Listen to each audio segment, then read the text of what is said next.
70,000 لوگ ایسے ہیں جو بغیر حساب جنت میں جائیں گے، ان کا کوئی حساب نہیں ہوگا۔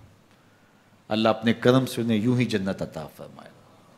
صحابہ نے عرض کی یا رسول اللہ صلی اللہ علیہ وسلم وہ کون ہیں؟ تو آقا کریم نے شرف میں کانو لا یکتوون، یہ وہ لوگ ہیں جو اپنے جسم پہ داغ نہیں لگاتے، مخصوص نشان جسم پہ لگا لیتے ہیں، یہ فلاں بزرگ کی نشانی ہے، یہ فلاں جو ہے وہ شہید کی نشانی ہے۔ اللہ نے جب تمہیں سالم الاعضاء پیدا کیا ہے تو اپنے بدن کو تم کیوں نشانی، اس نے ساری نشانیاں لگائی ہیں، اس کی نشانیاں اتنی پکی ہیں کہ اس نشانیوں میں فرق بھی نہیں لگتا نا۔ یہ تمہارے انگوٹھے کی نشانی ہے، 6 ارب انسانوں کو لے آؤ اور نشان انگوٹھا لے آؤ، کسی ایک کا بھی نہیں ملے گا۔ یہ نشانی تمہارے رب نے لگائی ہے۔ جیسی صورت تمہاری ہے ایسی صورت کسی اور کی نہیں بنائی، تمہیں منفرد بنایا اس میں۔ پوری کائنات میں سارے لوگ تمہارے جیسے ہیں لیکن تم پھر بھی الگ دکھائی دیتے ہو۔ سب کی 2 آنکھیں، سب کا ناک، سب کے ہونٹ، سب کا رنگ ملتا جلتا، لیکن سب کی شکلیں الگ ہیں۔ یہ زید ہے، یہ بکر ہے، یہ عمر ہے، یہ آس ہے، یہ فلاں ہے۔ دوسرے وہ ولا یسترقون، اور وہ رقیہ نہیں کرتے، یہ چھو منتر جادو ٹونا ہر وقت عاملوں کے پاس بھاگے پھرتے ہیں، اور وہ انہیں جو ہے وہ غلط سلط ٹوٹ کے ٹونے بتاتے ہیں اور وہ کرتے رہتے ہیں۔ عجیب لوگوں کے نفسیات ہوتے ہیں، صبح سے لے کر شام تک اسی چکر میں رہتے ہیں اور پھر ساری زندگی ان توہمات سے نکل ہی نہیں پاتے۔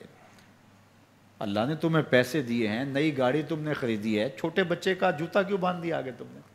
جوتا باندھنے سے اگر یہ ایکسیڈنٹ سے، حادثے سے گاڑی بچ سکتی ہوتی ہے تو پھر پاکستان کے جتنے PIA کے جہاز ہیں سب پر باندھ دینا چاہیے، سب پہ جوتے لٹکے ہوئے ہوں۔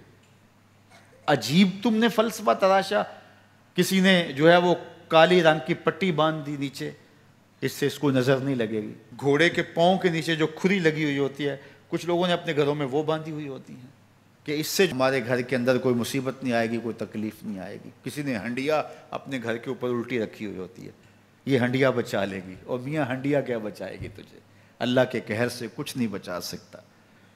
جب تمہارے اوپر کوئی مصیبت نازل ہونی ہے تو کچھ نہیں بچا سکتا۔ اگر بچنا چاہتے ہو تو پھر اللہ سے استغفار کرو، اللہ تعالیٰ کی تسبیح کرو، اللہ کی تحلیل کرو، میرے حضور پہ درود پڑھو، پھر دیکھنا کہ مصیبتیں ٹلتی ہیں یا نہیں ٹلتی ہیں۔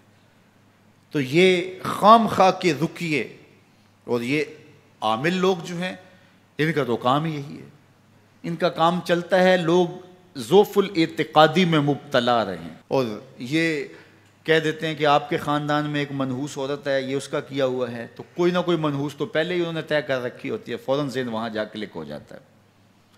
اس کا نون سے نام شروع ہوتا ہے، اس کا کاف سے نام شروع ہوتا ہے، اس کا جیم سے نام شروع ہوتا ہے، تو پورے خاندان میں کسی کا نام کاف نون یا جیم سے تو شروع ہوتا ہی ہوگا، یا دوستوں میں، تو فوراً ذہن جو ہے ادھر منتقل ہو گیا۔ اب یہ بابا جی نے بتا دیا ہے، ہاں ہاں ہاں اس نے یہ بات کی تھی، کچھ باتیں یاد آنے لگیں، اس کاف سے شروع ہونے والے نام کے ساتھ نفرت پیدا ہو گئی۔ اس بابے نے نفرت کا کاروبار کیا ہے، اس نے تو 100 روپے 200 روپے لے لیے، لیکن 2 انسانوں کے اندر نفرت ڈال دی۔ اس کا گریبان کل قیامت کے دن پکڑا جائے گا۔ ان ملنگوں کے پاس، ان ذوف الاعتقادی کو پھیلانے والوں کے پاس کبھی نہ جاؤ۔ تمہیں مصیبت پڑی ہے، تمہیں لگ رہا ہے کہ شاید میرے اوپر جادو ہے، تو پڑھو نا سورہ بقرہ، جادو جڑ سے اکھڑ جائے گا۔ 40 دن اپنے گھر میں سورہ بقرہ پڑھو، برکت ہوگی۔ کہتے ہیں مولوی صاحب 40 دن تو نہیں پڑھی جا سکتی، 2.5 پارے، ہمیں کوئی تعویذ ہی کر دیں۔ ہم شارٹ کٹ چاہتے ہیں نا، روزانہ صبح 2.5 پارے سورہ بقرہ پڑھیں، یہ تو ہم سے نہیں پڑھی جائے گی، تو آپ کوئی تعویذ ہی لکھ دیں۔ کاروبار میں برکت نہیں، میں کہتا ہوں پڑھو نا سورہ واقعہ، 3 رکوع ہیں، برکت ہوگی۔ ہم کہتے ہیں ہمیں تعویذ ملنا چاہیے، بس وہ ہم گلے میں رکھ دیں، بٹوے میں رکھ لیں، پرس میں رکھ لیں، اور ہمارا کام ہو جائے، ہمیں کچھ بھی نہ پڑھنا پڑے، ہمیں وضو تک نہ کرنا پڑے، نماز نہ پڑھنی پڑے، اور برکت ہو جائے۔ ایسے برکت تو نہیں آتی۔ اس لیے چھوڑو ان کی جان، آؤ قرآن مجید پہ آؤ، آؤ سجدوں پہ آؤ، آؤ دعاؤں پہ آؤ۔ سحری کے وقت اس کی رحمتیں آواز دے رہی ہوتی ہیں، حل میں مسترزقن، ہے کوئی رزق مانگنے والا، اور تم اس وقت سوئے ہوئے ہو، سارے دن ٹھوکریں کھاتے ہو۔ آؤ نا اس وقت جھولی پھیلا کے، ہاتھ پھیلا کے کہو مالک تو جھولیاں بھر دے، تو پھر دیکھنا کبھی کمی نہیں آئے گی، عطا فرمائے گا۔